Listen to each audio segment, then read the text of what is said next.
नमस्कार, India news देख रहे हैं आप। आपके साथ मैं हूं आयुष सूर्यवंशी। कृषि कानून के खिलाफ किसानों का आंदोलन लगातार जारी है। सरकार किसानों को समझाने की कोशिश कर रही है, लेकिन किसान अपनी मांगों पर अड़े हैं। और ऐसे में सरकार किसानों को कैसे समझाएगी, इसी को लेकर इंडिया न्यूज यूपी उत्तराखंड के संपादक अरविंद चतुर्वेदी ने उत्तर प्रदेश सरकार में मंत्री सतीश द्विवेदी से बातचीत की है। देखिए। सरकार चाहती है कि किसानों को उनका हक मिले। बहुत सारे ऐसे संगठन हैं जो आंदोलनरत हैं और उनका कहना है कि नहीं, हम आंदोलन जारी रखेंगे। कुछ ऐसे संगठन भी हैं जिन्होंने सरकार के साथ मुलाकात की, बात की, और बात करने के बाद उनको लगता है कि नहीं, सरकार उनका पक्ष सुनेगी। हमारे साथ सतीश द्विवेदी जी हैं जो कि उत्तर प्रदेश के मंत्री हैं। उनसे बात करते हैं कि आखिर ये जो इतना बड़ा आंदोलन किया जा रहा है उसके पीछे कौन लोग हैं, क्या मकसद है। क्योंकि किसानों को, जो असली किसान हैं, बहुत सारी जगहों पे जब बातचीत होती है तो वहां पे पता चलता है कि नहीं, उनको समस्याएं नहीं है। तो आखिर ये कौन लोग हैं जो आंदोलन पे आमादा हैं और कौन लोग हैं जो कानून व्यवस्था को खराब करने में लगे हुए हैं। सतीश जी, ये बताइए मुझे कि कौन लोग हैं जो एक पूरा आंदोलन करने पे जुटे हुए हैं, कह रहे हैं नहीं, हम पूरा टोल खोल देंगे, हम रास्ता जाम कर देंगे, हम दूध आने नहीं देंगे, हम सड़क पे बैठ जाएंगे। कौन लोग हैं ये लोग? अरविंद जी, देखिए, इसके पहले कई ऐसे मुद्दों पर इस देश में आंदोलन हुए हैं। जैसे शाहीन बाग का आंदोलन हो रहा था, वो आंदोलन बहुत छोटे वर्ग से जुड़ा हुआ था, लेकिन फिर भी उस आंदोलन को लेकर देश भर में जगह जगह पर प्रतिक्रियाएं थी। लेकिन आश्चर्य का विषय है कि किसान भारत के हर हिस्से में है। कोई ऐसा भारत का अंचल नहीं जहां किसान ना हो। उसके बावजूद एक किसान आंदोलन के नाम पर एक आंदोलन पिछले 20 दिनों से हो रहा है। लेकिन एक प्रदेश को छोड़कर, पंजाब हरियाणा एक ही क्षेत्र आप समझ सकते हैं, उसको छोड़कर पूरे देश के किसानों में, हरियाणा में तो आपकी सरकार है। नहीं, हरियाणा से भी बहुत कम लोग हैं, सरकार से बहुत मतलब इसमें नहीं है। मैं जो कहना चाह रहा था आपसे, पंजाब, मोटे तौर पर आप समझ लीजिए, तो पंजाब को छोड़कर पूरे देश के किसानों में इस आंदोलन को लेकर के कोई रुचि नहीं है, कोई चर्चा नहीं है, कोई समर्थन नहीं है, कोई प्रतिक्रिया नहीं है कि, और उसमें भी जो आंदोलन भी हो रहा है उसमें किसानों से ज्यादा रोज रोज मीडिया के माध्यम से हम लोग देख रहे हैं किस तरह से वहां कौन कौन सी सुविधाएं जुटाई गई हैं। ऐसे लग रहा है जैसे 6 महीने साल भर वो तय करके आए हैं कि यही करना है। तो आपको क्या लगता है कि और पंजाब के किसान आपके किसान नहीं है? नहीं, तो आप ही के किसान हैं? नहीं, पंजाब में मैं यही कह रहा हूं कि ऐसा लग रहा है इस पूरे आंदोलन को देख करके कि ये वास्तव में किसान आंदोलन नहीं है। चूंकि जब से 2014 से मोदी सरकार आई है केंद्र में, कोई मुद्दा विपक्ष को मिल नहीं रहा है जिसको लेकर वो जनता को आंदोलित कर पाए। तो लोगों ने सोचा था कि शायद इस किसान बिल पर किसान बड़ा सामान्यतः बिल पढ़ता नहीं है, चीजों को उतना ध्यान नहीं देता है वो जैसा, तो लोगों को लगा कि इस नाम पर गुमराह कर लेंगे और इसी साजिश के तहत ये आंदोलन खड़ा किया गया था। विपक्ष को, संपूर्ण विपक्ष को ये उम्मीद थी कि हम तो नहीं कर पा रहे हैं, हम नहीं खड़ा कर पा रहे हैं, इस बहाने पूरा एक कोई लहर देश में आ जाएगी, लेकिन वो हो नहीं पा रहा है। किसान धीरे धीरे बातों को समझ गया है। किसान बिचौलियों से परेशान रहा है, आजादी के बाद से ही उत्पादन वो करता था। उसके ये लगता है सतीश जी कि ये आंदोलन क्या बिचौलियों के हाथ से चल रहा है? बिचौलिए इस आंदोलन को, बिचौलिए ही नहीं, इसमें कई तरह के लोग हैं। आप सोचिए, इस आंदोलन में शरजील इमाम के पक्ष में कुछ बातें कही जा रही हैं, इस आंदोलन में सीएए के पक्ष में बातें कही जा रही हैं, इन आंदोलन में कभी कश्मीर विषय बन जाता है। आप कल्पना करिए कि ये कौन सा किसान आंदोलन है। और जिन मुद्दों पर पहली बार ऐसी सरकार, आपने इसके पहले भी आंदोलन देखा है, अन्ना हजारे से कितने दिन बाद सरकार बात करने गई थी जब कांग्रेस की सरकार थी। पहले दिन से शीर्ष स्तर पर, प्रधानमंत्री के स्तर पर, गृह मंत्री के स्तर पर, कृषि मंत्री के स्तर पर, पहले दिन से किसानों को प्रस्ताव दिया गया। पहले दिन से किसानों को कहा गया कि आप आइए, हम आपसे बात करने को तैयार हैं, आपकी आशंकाओं का निवारण करने को तैयार हैं। एमएसपी को लेकर मेजर जो ऑब्जेक्शन था कि न्यूनतम समर्थन मूल्य की व्यवस्था समाप्त नहीं होनी चाहिए, सरकार ने कहा कि नहीं, ये समाप्त नहीं होगा। उसको लेकर खुलेआम सरकार ने आश्वासन दिया। हर समस्या का सरकार समाधान देना चाहती है। कहा जा रहा है कि नहीं, ये पूंजीपतियों के हाथ में चला जाएगा, वो स्टोर कर लेंगे, किसानों के हाथ से निकल जाएगा। ये कंफ्यूजन कैसे? अब आप देखिए, इस देश का दुर्भाग्य है कि कुछ तथाकथित कम्युनिस्ट बुद्धिजीवियों ने ऐसा एक माहौल बना दिया कि जैसे हमको पूंजीपति नहीं चाहिए। देश को जितनी जरूरत किसानों की है उतनी ही जरूरत उद्योगपतियों की भी है, क्योंकि अर्थव्यवस्था हम 3 क्षेत्रों में बांटते हैं।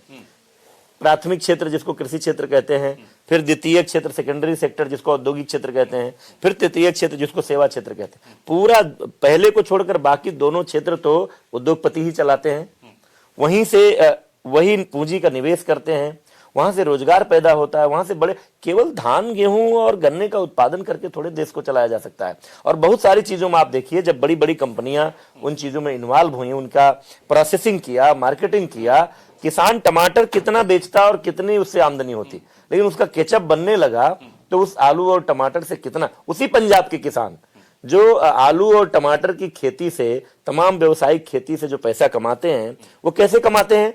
वो उद्योगपति उनका रॉ मटेरियल खरीदते हैं तभी वो कमाते हैं।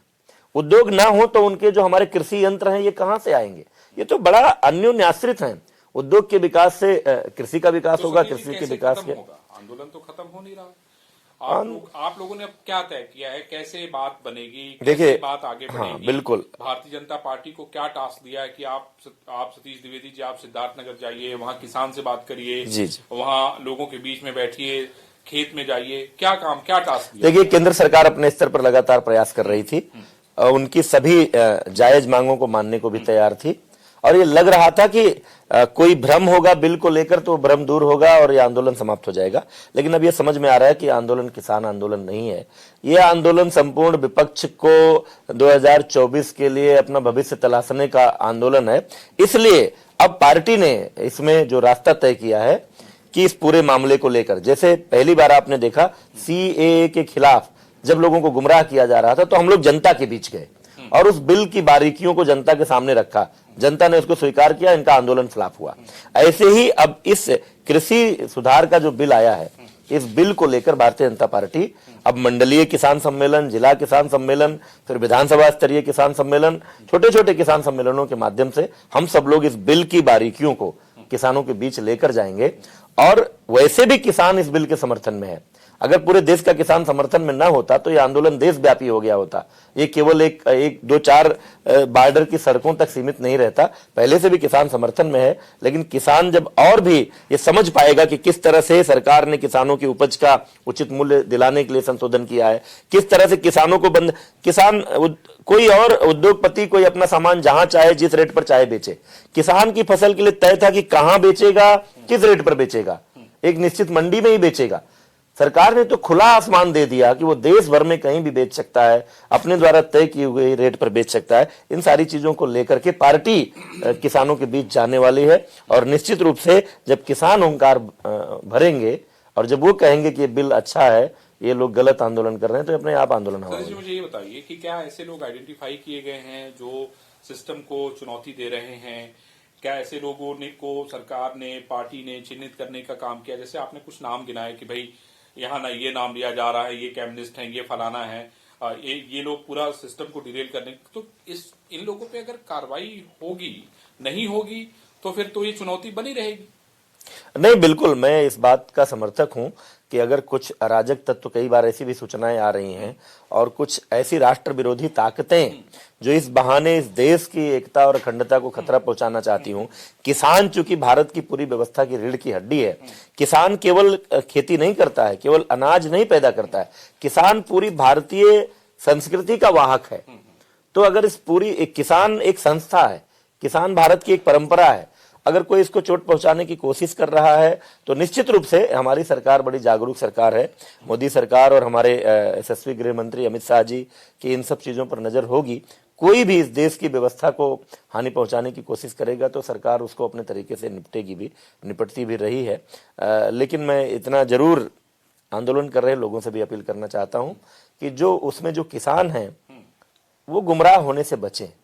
बहुत सारे लोग इसमें अपना उल्लू सीधा करना चाहते हैं, बहुत सारे लोग जो इस देश को आगे बढ़ता हुआ नहीं देखना चाहते हैं, बहुत सारे लोग जो इस देश में शांति नहीं देखना चाहते हैं, जिनकी आस्था कभी चीन के साथ जाकर जुड़ जाती है तो कभी कहीं जाकर जुड़ जाती है, तो ऐसे सारे लोगों से बचना चाहिए। सबकी कलई खोलेंगे, सारे लोगों की लिस्ट बना रहे हैं, सबकी कलई खोलेंगे, कौन कौन से लोग किस किस तरह की साजिशें कर रहे हैं। अभी हाथरस का कांड उत्तर प्रदेश में हुआ था तो कैसे पीएफआई ने दंगे तक कराने की साजिश रची थी, वो सामने खुला।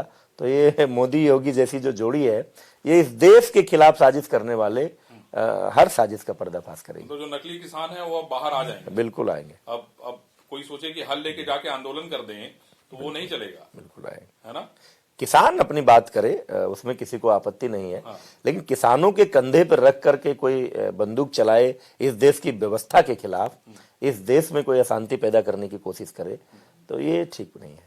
आप कब से मैदान में उतरने जा रहे हैं? कब से आप लोग को हम सबके कार्यक्रम लग रहे हैं। संभवतः 16 या 17 तारीख को हमको भी कहीं जाना होगा, ऐसा निर्देश मिला है। तो जहां पार्टी कहेगी जाएंगे। उस बिल की बातों को लेकर हम सब किसान के परिवार में पैदा हुए हैं, हमारे घर परिवार में लोग किसान हैं, तो हम अपने लोगों के बीच में जाकर के सरकार, ये पहली ऐसी सरकार आजादी के बाद आई जिसने किसानों की आमदनी दोगुनी करने की बात कही। पहली ऐसी सरकार आई आजादी के बाद जिसने किसानों को 6,000 रुपए का सालाना एक मानदेय देना शुरू किया ताकि उनको किसी साहूकार महाजन के आगे हाथ न फैलाना पड़े। लेकिन बार बार ये कहना अंबानी, अडानी, बिरला, टाटा, अरे भाई टाटा, बिरला, अंबानी, अडानी ने इस देश को बनाने में अपना महत्वपूर्ण योगदान दिया है। क्या सारे उद्योगपतियों को देश से बाहर कर दें तो देश बहुत आगे बढ़ जाएगा? और वो जो लोग ये बातें कर रहे हैं, मैं भी कभी टेलीविजन पर सुन, उनका ट्रैक्टर कौन बना रहा है, उनका कंबाइन कौन बना रहा है, उनका हार्वेस्टर कौन बना रहा है, उनका यूरिया कौन बना रहा है, उनका पेस्टिसाइड कौन बना रहा है, और उनके बच्चों को चलने के लिए ये बड़ी बड़ी गाड़ियां लेकर जो आंदोलन में आए हैं, वो कारें किसने बनाई है? जो पिज्जा बनाने वाली मशीन आंदोलन में लगी है वो किसने बनाया है? जो मसाज मशीन जो किसान आंदोलन में लगी हुई है, वहां लोग बैठे हैं, धरना दे रहे हैं, लेकिन वो उनके पैर दर्द कर रहे हैं, उसको मसाज करने के लिए जो मशीन, वो किसने बनाया है? किस किसान ने बनाया है? तो अब जो है ये सब सारी चीजें आप बता देंगे। बिल्कुल। मसाज कौन करवा रहा है? बिल्कुल, बिल्कुल। और कौन जो है पिज्जा खा रहा है?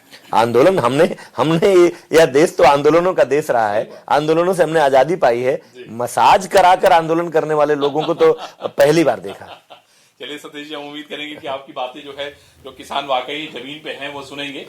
निश्चित रूप से इस बात को सोचना और समझना चाहिए कि अगर कोई पिज्जा खा के आंदोलन करेगा तो वो आंदोलन जो है इतिहास में नहीं लिखा जाएगा, और वाकई अगर कोई मसाज करा के पैदल चलने की थकान मिटाएगा तो शायद वो भी इतिहास में दर्ज नहीं होगा।